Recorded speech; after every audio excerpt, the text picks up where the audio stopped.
So, oh, why it's only 17? What's this? Okay, hello guys.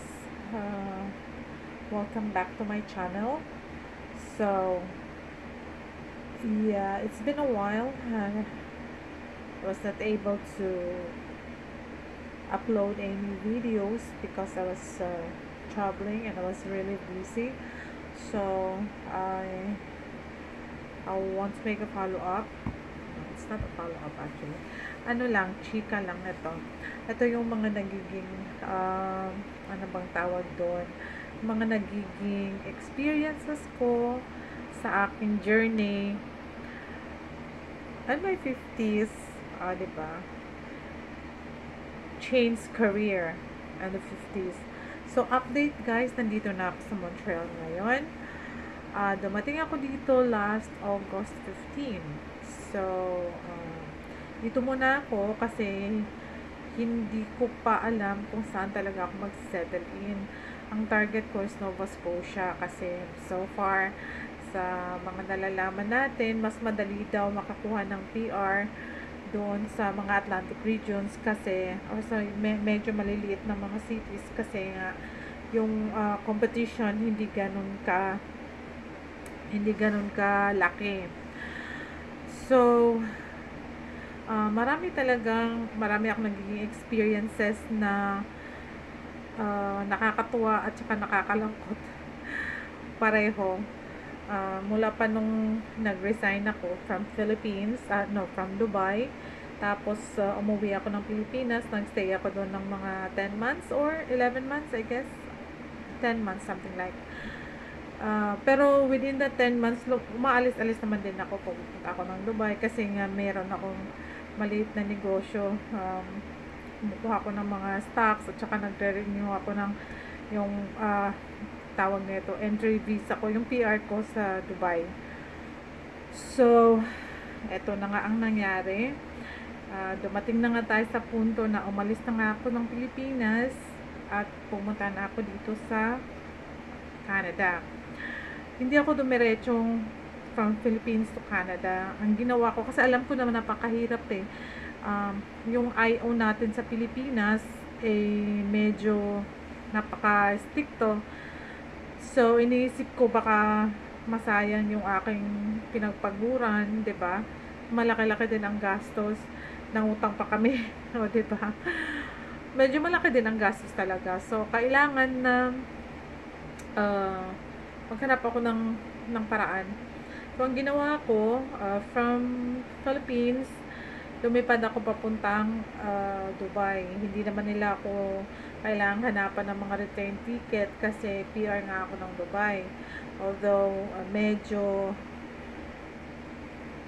lumabas din talaga ang irritable ni IO sa Pilipinas at ang daming tinatanong sa akin, kesyo daw labas-masok daw ako ng Pilipinas papunta ng UAE. Sabi ko, natural naman to kasi PR ako ng UAE. At saka sa haba ba naman ng panahon pinagtatrabaho ko, at ngayon tatanungin mo ako kung bakit ako pumupunta ng UAE.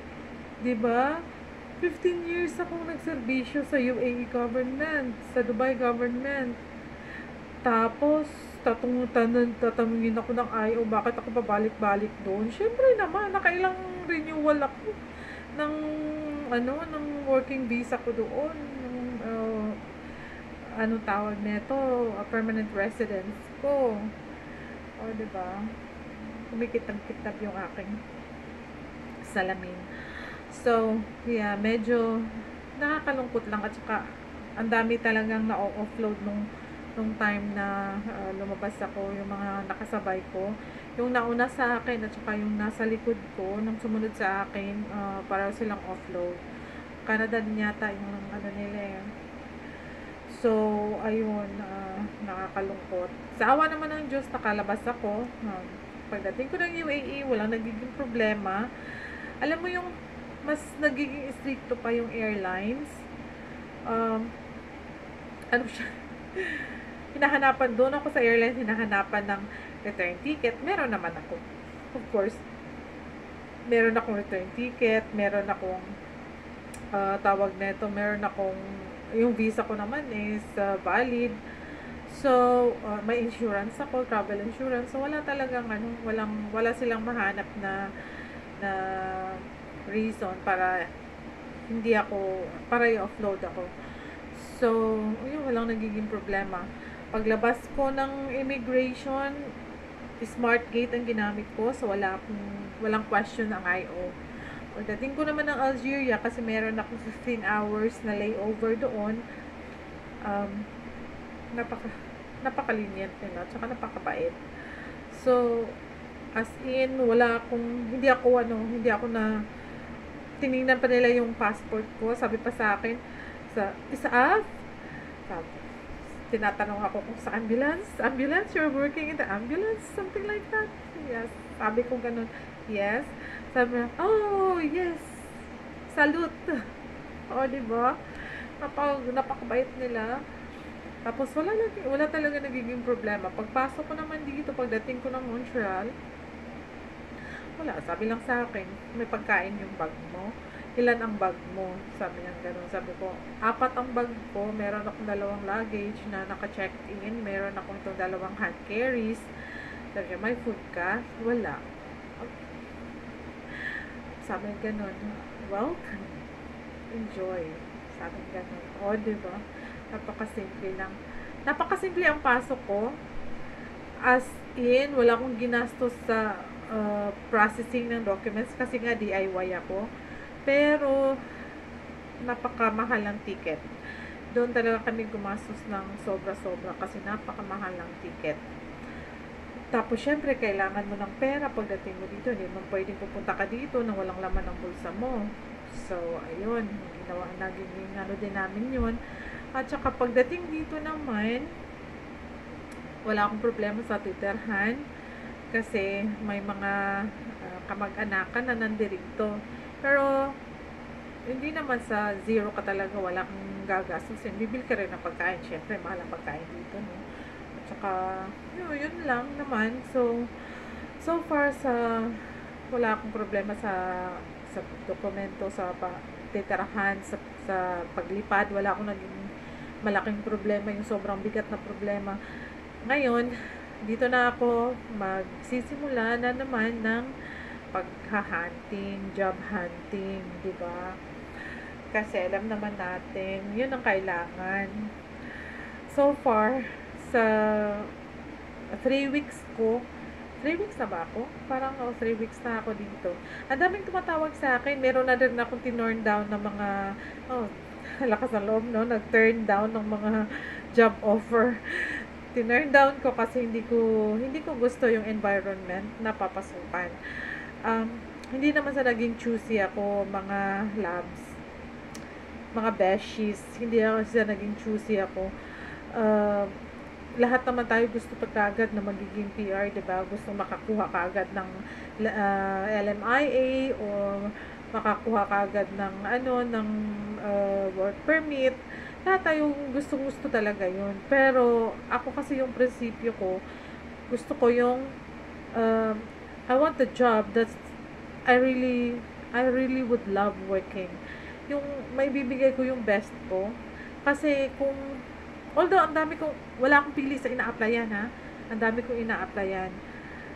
Nag-send ako ng CV sa mga more than 100 CVs na through Job Bank, Canada, Indeed. Ang daming, lahat ng mga dito, ng mga websites na nangangailangan ng responsive naman yung mga employers. Actually, tumatawag sila sa akin. Nag-email na nakailang interview na rin ako. Tapos may nag-apply na ng LAMIA sa akin, LMIA, Labor Assessment, Labor Market Impact Assessment. Yun. Nag-apply na sila ng LMIA, although it will take 37 days, I guess. I'm not sure how many days now since they applied for me. So, yeah, it will take time. We will see. I'm not really in desperation as of this moment. Kasi alam naman din ng mga anak ko yan. Sinabi ko naman sa pamilya ko sa Pilipinas na it will take time. So, because I have to regularize my documentations here. So, So I don't want to start working without any proper documentations. You know, it's hard. So kinancel ko yung student visa ko, pumasok ako as tourist visa. And but I still have my acceptance letter ng CBU ng tawag neto McGill. So I kind of doubting now kung papasok ako or antayin kung magiging PR yung partner ko para magle-less naman yung aking tuition fee. Tutuloy pa rin ko yung pag-aaral ko, but I have to think I have to stage it in a way na medyo makakatipid naman kami, 'di ba? At the end of the day, kami lang din naman ang gagastos. At saka ayoko rin yung patayin yung sarili ko sa work. Ganun lang naman. We have to take it easy. Now, the thing is, I hear a lot of negative comments or negative videos about moving into Canada, as they're saying that healthcare is bad. It will take very long time take an appointment or to for a doctor, a family doctor, to have a family doctor. Uh,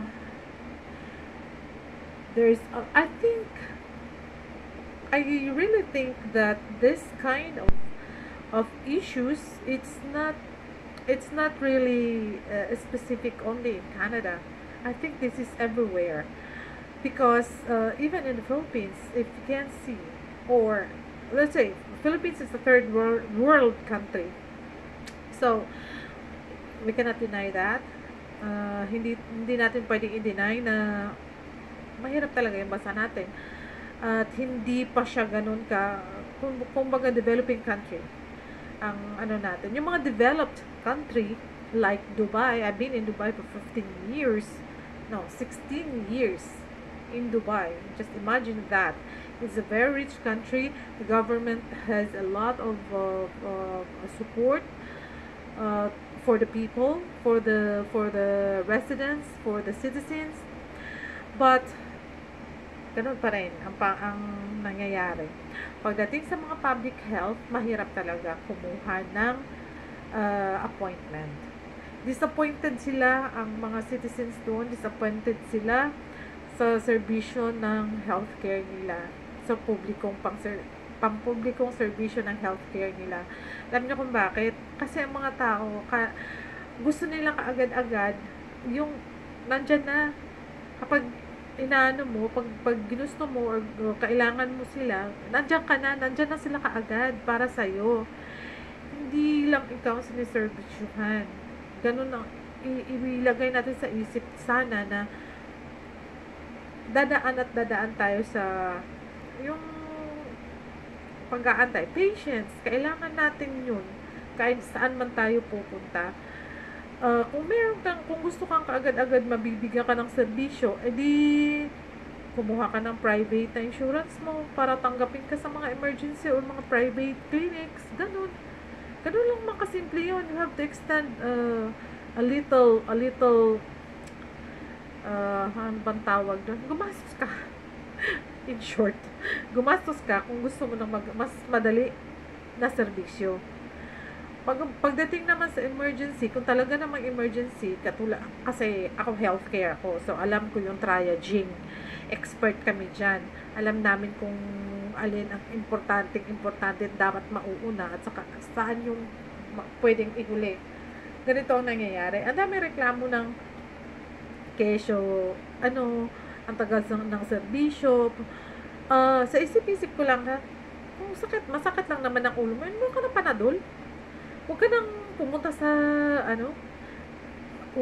sa family doctor. Mag-aaksaya ka lang ng panahon.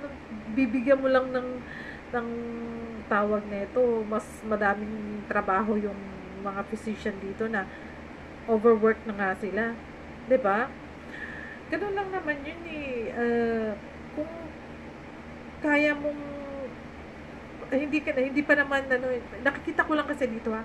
Ito nakikita ko real talk. Nakikita ko na tawag nito, na obserbahan ko. Napakaliit na dinaramdam napakano na nila kaagad. Yung parang gusto na kaagad na pupunta ng ospital, ng family doctor. Masakit lang ang ulo mo, may ano ka lang.